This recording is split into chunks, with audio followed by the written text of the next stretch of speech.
Welcome to my channel. My name is Ria. In this video, I want to give you a few highlights, astrologically speaking, for the month of October. So I'm going to cover 5 such highlights in this video. And in this video, I will go primarily over Western astrology, the tropical astrology, but I will also mention a few pointers from Vedic astrology, which is sidereal astrology, right? So let's get started with those 5 points. But before we begin, I do request you to hit the subscribe button and the bell icon so that you can be notified every time I post a video.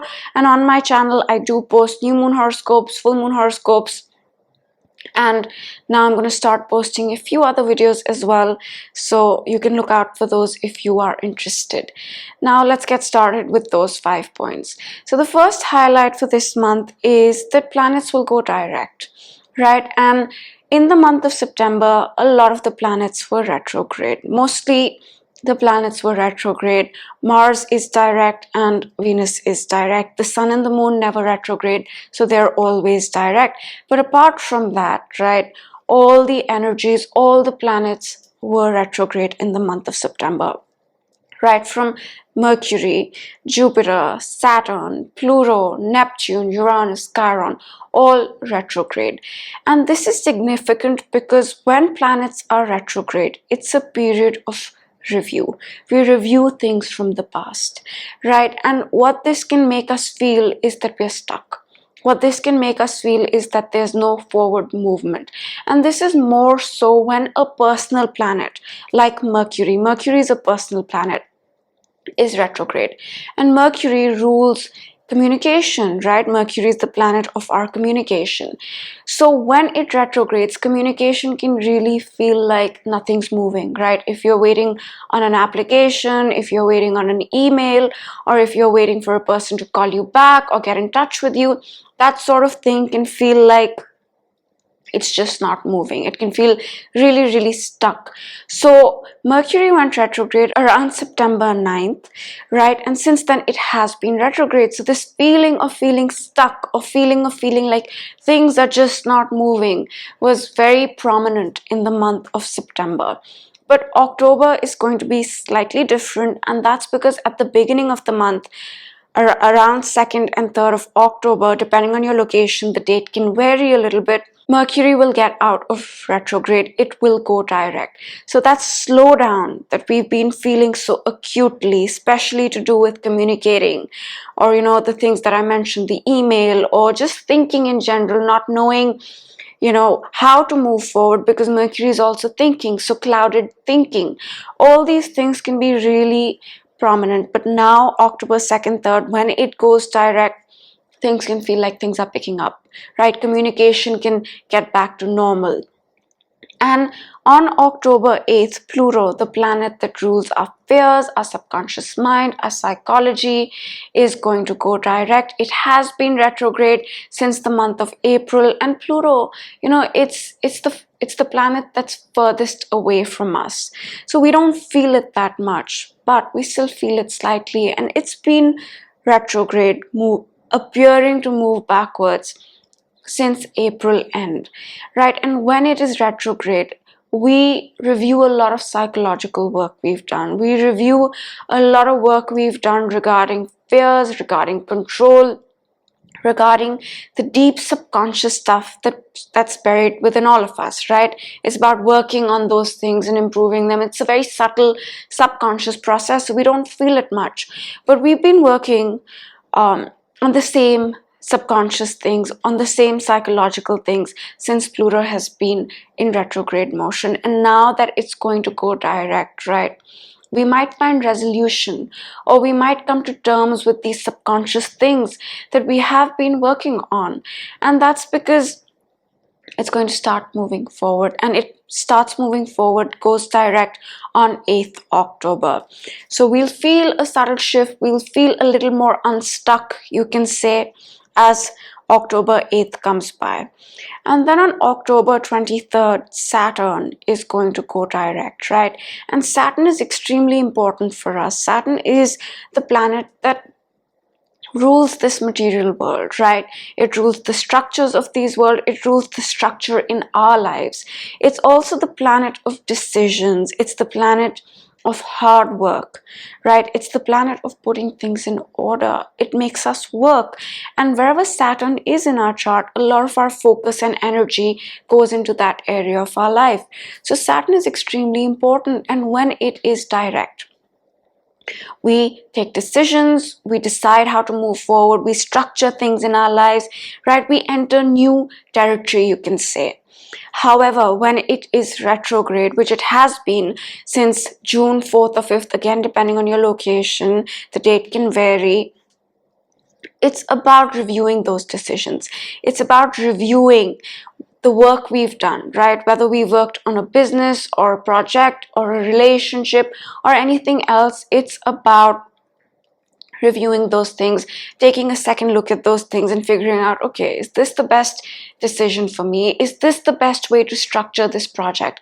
Is this the best way to move forward, right? So nothing new really takes place in, new things can take place, but it's more of a review, right? So now that Saturn will go direct on October 23rd this month, taking new decisions, right? Moving forward in our material world, setting up new structures, setting up new systems that can start happening. So when it goes direct on October 23rd, that's when things can really start picking up again.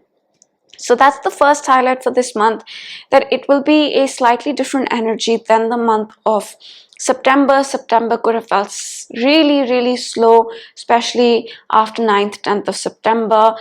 But now it's going to start picking up again. New things can start happening again, and we can start moving forward again.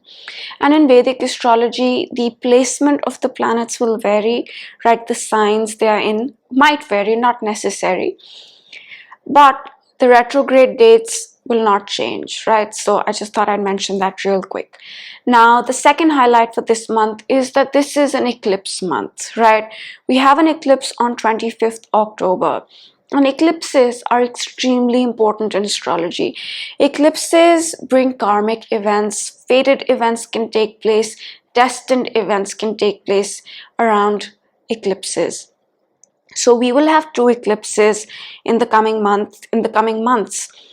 One on October 25th and one about November 8th. So that period between eclipses starting October 25th and November 8th is supposed to be a very karmic and fated and destined time, right? And eclipses can also bring events into our lives that have been meaning to happen but have not happened for some reason. Eclipses can speed things up in our lives. So eclipses are very important, and eclipse energy feels intense. And this eclipse that is happening on October 25th is a new moon solar eclipse. New moons, new moons are usually beginning points, right? They begin something, and a new moon solar eclipse is a supercharged beginning of an energy, right? It's the supercharged seeding of an energy that we work on for a much longer time than a regular new moon. A regular new moon happens about once every 28 days or so, right? But an eclipse happens much less often. And what this means is that when we have a new beginning coming in with an eclipse, we work on that energy for a much longer time. It stays with us for a much longer time. So this one is a fated, karmic, destined new beginning, and it's happening in the sign of Scorpio in Western astrology. Scorpio traditionally is associated with transformation, right? It's associated with rebirth. It's associated with the end of something and the beginning of something. So what this means is this could be an extremely transformative beginning that we are beginning to work on, right? It could be extremely transformative. It can also require us to work from a new subconscious place, a new psychological place, right? Because Scorpio is also a very subconscious psychological energy. This could be a new seeding of an emotional pattern. Scorpio's emotions, it's a water sign, right? But overall, generally speaking, this new beginning can be extremely transformative. And I would say this transformation is not really very new. And what I mean by that is that on July 31st of this year, we had a big conjunction, right? Uranus and the North Node, also known as Rahu, they conjuncted, they met up. And this happens once in about 15 years. And when this happens, they bring immense change, right? So this immense change seeded itself on July 31st. And since then, we've been working on taking decisions and integrating that new change, letting go of the past, integrating the new. And it's not been easy, right? It's not been easy because although, stepping into the new can be a positive thing, the process may not always feel easy. So the process has not felt easy. And now with this eclipse coming up, I feel the transformation that we have been trying to make and work on since July 31st will be more complete. Right? So it's a big transformative moon, setting the stage for at least the next 6 months energetically. Now, I'm going to speak a little bit about Vedic astrology. So in Vedic astrology, this new moon solar eclipse is happening in the sign of Libra, right? One of the differences between Western astrology and Vedic astrology is that energies are 24 degrees behind in Vedic astrology, about 24 degrees. And that puts this moon in the sign of Libra. And Vedic astrology also uses the nakshatra system, right? Lunar mansions. Now, lunar mansions or nakshatras are smaller divisions of a sign, right? And they have their own significance, own meaning, own interpretation, own sign ruler, own everything. It's like a mini sign. So yes, in Vedic, this new moon solar eclipse is in the sign of Libra, and it is in the nakshatra of Swati. Now, Swati is this nakshatra that's about finding our independence. It's about finding our own power. It's about being dependent on our own self, right?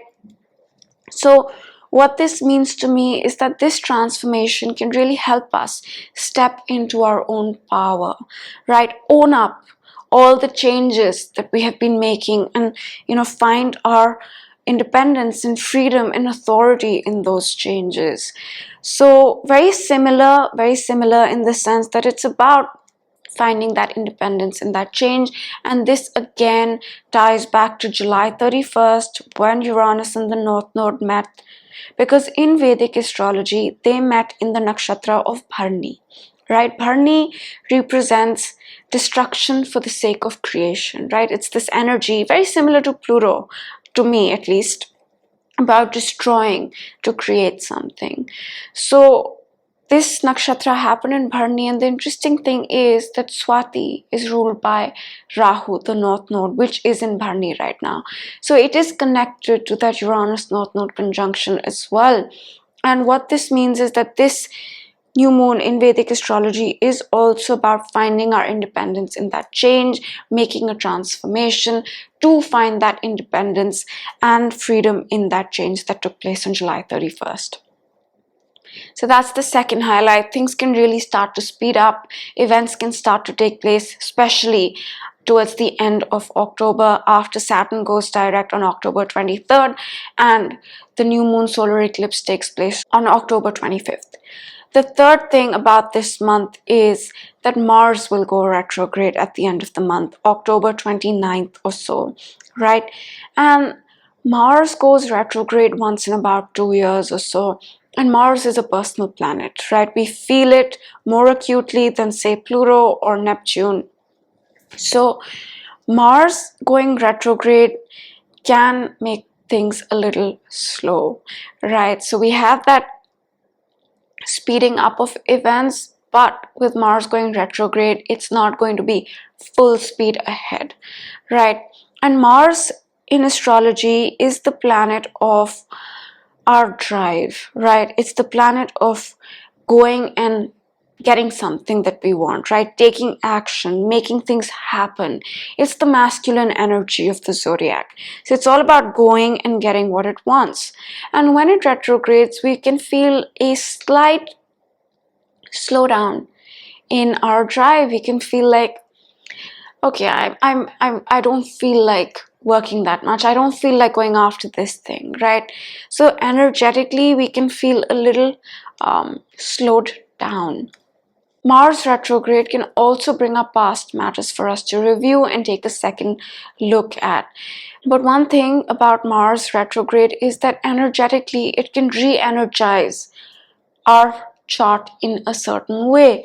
And what I mean by that is that Mars, wherever it retrogrades in our chart, whichever house, it can re-energize that house for us. So it does have positive things as well. We can feel energetically refueled. We can feel energetically that, okay, I have this drive again that's come back in this part of my life. For example, now this is just an example. If Mars is retrograding over your 10th house, for example, it's retrograding over my 10th house, right? Then what it can do is it can bring things up connected to the 10th house. The 10th house is to do with business, it's to do with career, it's to do with these sort of things. So it can make you review that part of your life, bring up things for you to take a second look at, but it can also re-energize that part of our life, right? So if it's business and career, it can re-energize that part for me. Say if it's in your 4th house, right? Home, family, and foundation. It can ask you to take a second look at those things, but it can also re-energize those things. So that's Mars retrograde, personally speaking. Those of you who know your charts, look for Gemini, right? Mars is retrograding in the sign of Gemini this time around, between 8 and 25 degrees. So look for those degrees, look for which house, and that's the area that you will review with Mars retrograde, and that's the area that can feel re-energized and reinvigorated as well. Probably because you're doing so much work in that zone, right? You're reviewing it, you're working on it, so it can get re-energized. Now, on a broader scale, collectively speaking, since Mars will retrograde in the sign of Gemini, it can bring up Gemini themes for review as a collective, right? And Gemini is the sign that's associated with communication. It's anything you hear, it's the information out there, it's the facts out there, it's anything that pertains to communicating, right? What you read, what you hear, what you say yourself, all these things fall under Gemini. Gemini is also to do with traveling, right? So these are the two big themes that come under the sign of Gemini. And when it goes retrograde, right, these things will be taken a look at, right? These things will come up for review. So I'll repeat once again what these things are: communication, anything to do with social media, media in general, right? Information, anything you read, anything you hear, facts, all these things can come under the scanner. And Mars, what it wants us to do is take a second look at these things. And even traveling, right? Anything to do with traveling can come under the scanner as well. These are the two major themes. Now I'm going to speak a little bit about Vedic astrology. In Vedic astrology, Mars will retrograde in the sign of Taurus and Gemini, right? Like I said in the previous point, that in Vedic astrology signs, the energies are about 24 degrees behind. So this in Vedic is happening in the sign of Taurus and Gemini, but it is happening in the nakshatras of Rohini and Mrigashira. Right? Rohini is the nakshatra that's to do with, yes, it's to do with communication and traveling as well, very similar to Gemini, but primarily Rohini is to do with material wealth. It's to do with safety, security, and stability. So these themes are being touched upon with Mars retrograde as well in the in the nakshatra of Rohini. And Mrigashira is another nakshatra, which is a Mars-ruled nakshatra. And Mrigashira is again a very Gemini-like energy. It's very quick, it's very fast, it's about looking for answers, it's about searching for things, it's to do with research, it's to do with investigation. So these themes might be coming up as well with Mars retrograde, right? A search for answers to something, investigation of something, research of something, right? So that's the energy. So in Vedic astrology, to sum it up, two big themes can come up. One to do with, again, traveling and communication, very similar to Western astrology.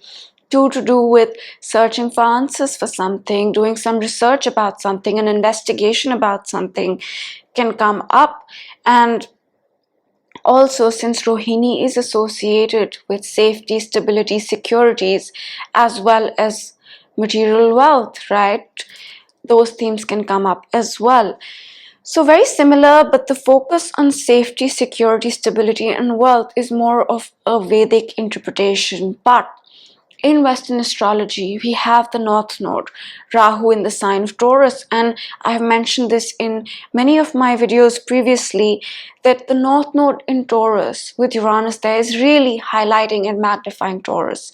Safety, stability, security, economies, currencies, food resources, raw materials, all these have been highlighted since Jan, are still very highlighted, and that's more because the Uranus North Node conjunction happened in Taurus.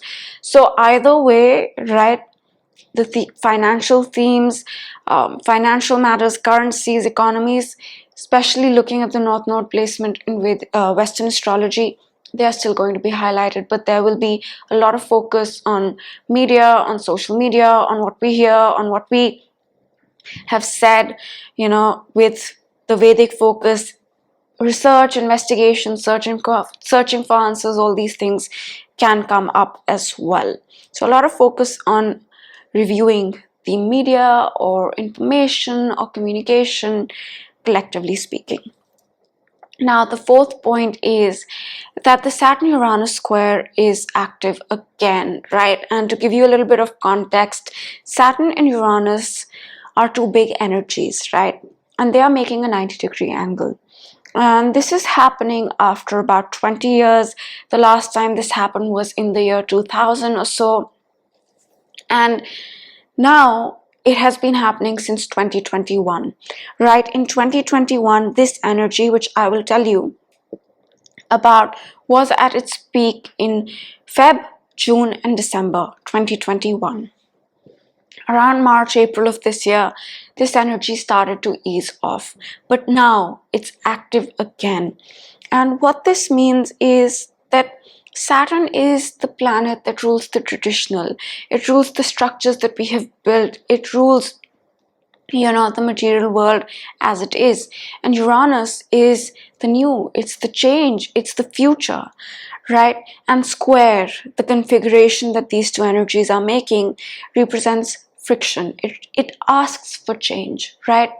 So on a personal level, it can be this push and pull sort of energy between the structures that we built pre-2020 and the structures that we are trying to build for the new that has come in. Now, in 2021, since this energy was there with us, we had to really push ourselves to make that jump, that leap into this energy of the future, right? The past was still very strong and we really had to work on that. This year, since March onwards, it's been a little easier, but now this energy of push and pull between the past and the future is back on again. The square is very close and will be all of October. So this can be the final point, the final step, right, in transitioning into that change that we've been trying to make all of 2021 that got triggered in 2022. So if you're feeling this pressure, right, this intense pressure to change, right, it's because of this energy. And this, I believe, is the final step, and that's because this is the final time Uranus and Saturn will make this aspect for many, many years to come. Now, on a collective level, the themes of Taurus and Aquarius will be highlighted, right? That's because Uranus is in Taurus and Saturn is in Aquarius. So Taurus, like I said, is to do with finances, it's to do with the economies, currencies, it's to do with food resources, raw materials, right? All these things. So that's one major thing that will be highlighted with the square that's back on again. And Aquarius is science, it's innovation, it's tech, it's the new age, it's this concept and idealization of equality, right? It's a very humanitarian energy as well. So on the other hand, these themes will be highlighted. So these are the signs, these are the themes that can be brought to focus in the month of October with this aspect. And it's not an easy aspect, right? Squares are challenging aspects. They challenge us to change. They put pressure on us to change. So that's there with us again. And in Vedic astrology, right, although I do want to mention real quick, right, in Vedic astrology, Uranus, Neptune, and Pluto are not really considered, right? They're not really talked about. And the second thing about Vedic astrology is that the aspects are not the same either, right? Each planet has a different aspect. Mars makes different aspects. Saturn has different aspects. So technically, as the Uranus North Node conjunction was not part of Vedic because Uranus is not considered a part of Vedic astrology, these aspects may not even be considered in Vedic astrology. But let's just apply them and see what these bring, right? Uranus in Vedic astrology is in Aries, right? Aries is a Mars ruled energy. It's about taking action, it's about moving forward, but it is in the nakshatra of Bharani, right? Bharani is this energy, like I said, very much like Pluto, right? Very much like Pluto. There is no Pluto in Vedic, but very much like Pluto. Destruction for the sake of creation, transformation. It's also the nakshatra that is to do with reproduction and rebirth. So it's a very feminine energy in that sense. And in Vedic, Uranus is here, so these themes can be highlighted. And Saturn in Vedic is in Capricorn right now, right? It did enter Aquarius, but now it's back in Capricorn. And it's in the nakshatra of Dhanishta. Dhanishta is the nakshatra that is to do with music, one. It's to do with wealth as well, right? So these are the two themes that can be highlighted in Vedic. But once again, in Vedic astrology, Uranus, Pluto, Neptune are not really talked about or considered. And the typical aspects that go on in Western astrology, right? Square, opposition, all these trine, right? Sextile. It's not the exact same in Vedic, right? Saturn does aspect the 3rd, 7th, and 10th, which means it does square and oppose, but Mars doesn't do that, right? Venus doesn't do that. So it varies planet to planet. So we want to keep that in mind and focus more on the Western analysis, Western astrology analysis of this aspect. So overall, I would say that intensity that we felt last year, Feb, June, and December, is back on again. It's been building for some time now, but this month, towards the end of the month, Saturn will go direct, so the intensity can feel a notch higher. And it's about stepping into the new. It's about letting go of the past structures, right? It's about all these things. And yeah, it's about that. It's about that. And this, I feel, or I believe, is happening since 2021, because in 2020 we went through a major change, right? We went through a big transformation, and that is because Saturn and Pluto conjuncted in the month of Jan, right, in the sign of Capricorn. And Saturn and Pluto conjunct once in about 35 years. It's not exact 35, but let's just say once in about 35 years. And when they meet up, they do bring a big change. But this time the change was bigger because it happened in Capricorn, right? Capricorn is a Saturn-ruled energy.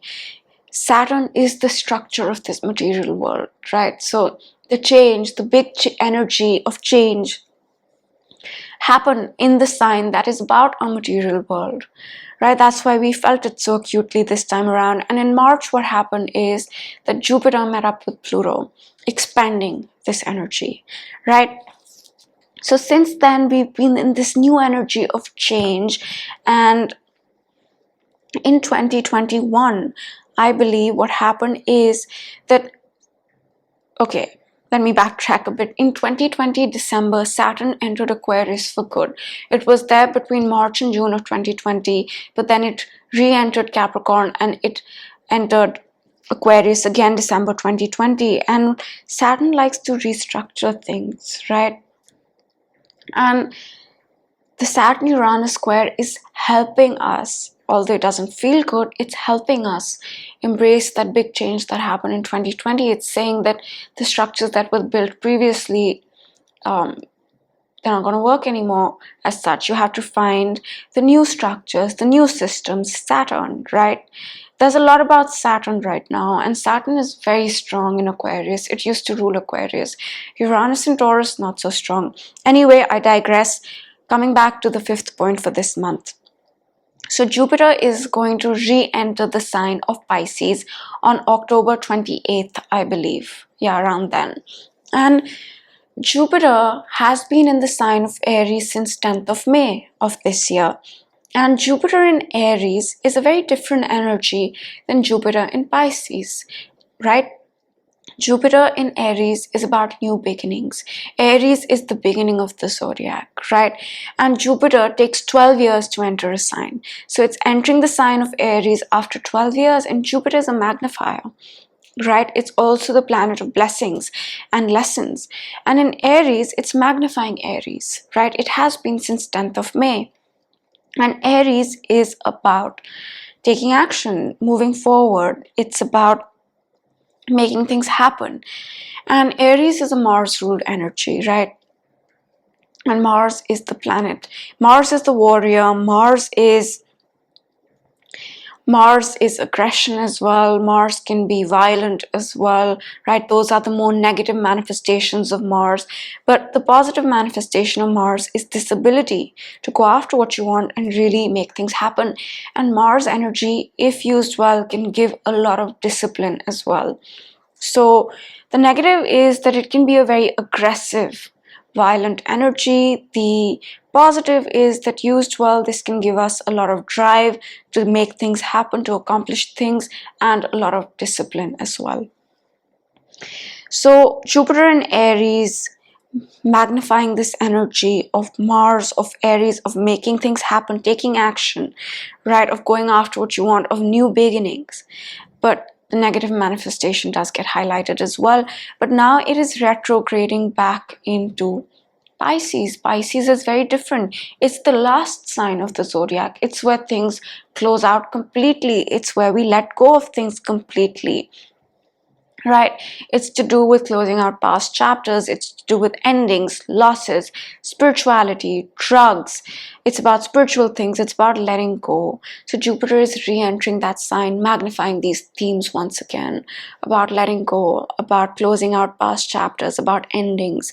It's also losses, right? It's spirituality as well.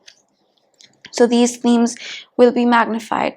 And on a personal level, this may bring up things that we might need to work on in our subconscious about the past, about spiritual things, about letting things go, or where Pisces falls in your particular chart, right? We might need to review certain things that we may not have worked on fully in the past, about maybe losing something, or about, something that we don't feel very good about, or something that we need to let go of, whether that's an emotion, a thought, or some pain that we have, right? That's Pisces. That's a lot of Pisces can be very spiritual and creative, but it can be also about doing a lot of emotional work, right? Work about the past that we carry in our soul, in our hearts, letting all that go. So on a personal level, this work might start again. And on a personal level, if you know your chart, look for Pisces, and that's where this energy will get magnified again for you. On a collective level, the Piscean themes will come into focus a little bit more. Pisces is about closing out past chapters. It's about spirituality. It's about drugs as well. It's about escapism, right? Pisces is about trying to escape the material world. It's the end of the zodiac. After that, it's Aries, the beginning of the zodiac. It's also a very dual sign, right? And what that can mean is that Pisces is associated with illusions and deception as well. So that might be brought to the focus as well. Now, in Vedic astrology, Jupiter is still in Pisces. It has not entered the sign of Aries even for a brief moment. It will enter Aries next year, but in Pisces, it's in Pisces, sorry, and in Vedic, it's in the nakshatra of Uttar Bhadrapada, right? Uttar Bhadrapada is this nakshatra that's a coiled snake is representative of this nakshatra, right? And what this denotes to me is that it's to do with a lot of spiritual awakening, right? Because the Kundalini awakening, all that, the serpent energy is very strongly associated with the energy of the serpent. So this nakshatra has very strong spiritual connotations to it, a lot about Kundalini awakening as well. Very Piscean in that sense of awakening, of spirituality. However, it is also associated with dual nature, right, of deception. And it can be associated with conmen, this nakshatra. So that energy is highlighted as well. It is the liberation, it's the energy of liberation as well, a lot like Pisces, right? The liberation from the material world. So that's also highlighted, and that's the Vedic interpretation. So in Vedic and Western, quite similar, but in Vedic, Jupiter is not going to move nakshatras or signs. It's been there in Uttar Bhadrapada, but in Western, it is going to move back into this energy of spirituality, letting go, dual nature, duality, deception, illusions, that sort of thing. And these are the highlights for the month. So to sum it up, I would say we can feel a lot of pressure with the Saturn Uranus energy, the pressure to change and transform. At the same time, with the new moon solar eclipse, transformation that we might have been looking for can come into our lives. Things can start to feel like things are moving, especially at the beginning of the month. But with Mars retrograding at the end of the month, there can be a subtle slowdown again, but that's not necessarily a negative thing, because it does re-energize that particular area of our life. And that's not surprising, because we do focus our energy for so many months on that particular area of our life. So I hope you enjoyed this video. I just wanted to give you the highlights for the month of October in a different way than usual. And now I will see you in one of my other videos. Have a great day. Bye.